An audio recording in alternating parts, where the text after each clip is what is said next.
Bonjour et bienvenue dans cette étude matinale de la parole de Dieu avec l'Angélus.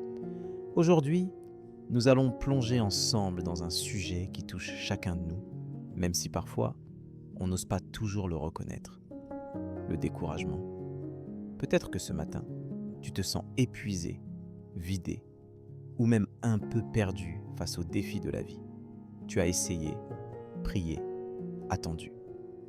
Mais les réponses tardent à venir et ton cœur se fatigue.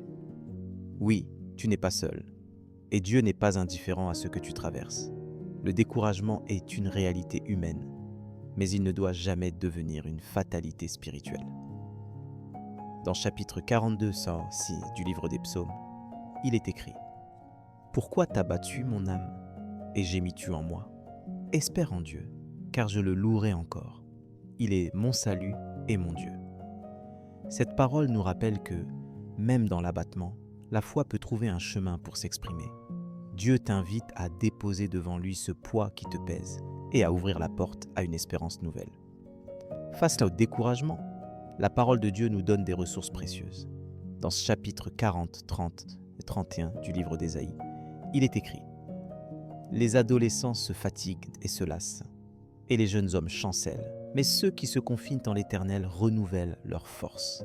Oui, même les plus forts faiblissent, mais le Seigneur renouvelle l'énergie de ceux qui s'attendent à lui. » Laisse cette promesse réchauffer ton cœur aujourd'hui. Alors, comment vivre concrètement cette espérance au milieu du découragement ? Commence par un acte simple.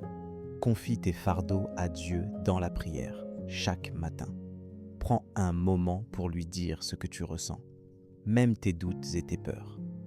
Dans chapitre 1 du livre de Jacques, il est écrit « Si quelqu'un d'entre vous manque de sagesse, qu'il la demande à Dieu, qui donne à tous simplement et sans reproche, et elle lui sera donnée. » Dieu n'attend pas que tu sois parfait. Il attend que tu viennes à lui simplement, humblement. Lorsque tu te sens dépassé, souviens-toi aussi de chapitre 4, 13 de l'épître aux Philippiens. « Je puis tout par celui qui me fortifie. » Ne pense pas que tu dois tout porter sur tes épaules. Dieu est là, prêt à t'accompagner, à te porter même, quand tu n'as plus de force. Ce verset peut devenir ta proclamation quotidienne, une manière de réaligner ton cœur à la vérité de la parole. Partage aussi ton fardeau avec un frère ou une sœur dans la foi. Tu n'as pas été créé pour marcher seul.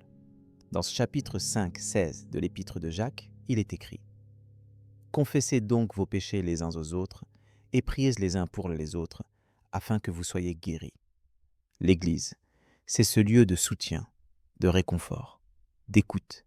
Ose demander de l'aide, ose t'ouvrir, et tu verras Dieu agir à travers la communauté. Avant de conclure, prenons un temps pour remettre tout cela entre les mains de Dieu, notre Père. Père, je viens devant toi avec tout ce que je porte, mes doutes, mes découragements, mes faiblesses. Tu connais chaque pensée de mon cœur, chaque soupir silencieux. Merci parce que tu ne me laisses jamais seul face au fardeau. Je te demande de renouveler en moi la force et l'espérance que donne ta parole. Remplis-moi d'une confiance nouvelle. Fais grandir en moi la patience et la persévérance. Aide-moi à me souvenir que tu es fidèle, que tu écoutes toujours et que tu agis, même quand je ne vois rien. Donne-moi de ne pas garder mes luttes pour moi, mais d'oser les partager. Rends-moi sensible à la souffrance de ceux qui m'entourent, pour que je sois aussi un soutien. Que chaque jour, je puisse m'appuyer sur toi et marcher dans ta paix. Merci pour ton amour inlassable et ta miséricorde qui se renouvelle chaque matin. Je t'invite à partager dans les commentaires ce que tu retiens de ce moment ou à témoigner de la manière dont Dieu t'a relevé dans le découragement. Que cette prière continue de t'accompagner tout au long de la journée, qu'elle soit un point d'ancrage dans ta relation avec Dieu. Si tu as besoin d'une prière personnelle, n'hésite pas à l'écrire ou à nous contacter. Nous sommes là pour porter avec toi ce fardeau. Je t'invite aussi à revenir à midi pour l'étude de l'Évangile du jour, pour continuer à grandir ensemble dans la foi. Que la grâce de Dieu soit avec toi aujourd'hui, qu'elle t'enveloppe et t'encourage, pas à pas.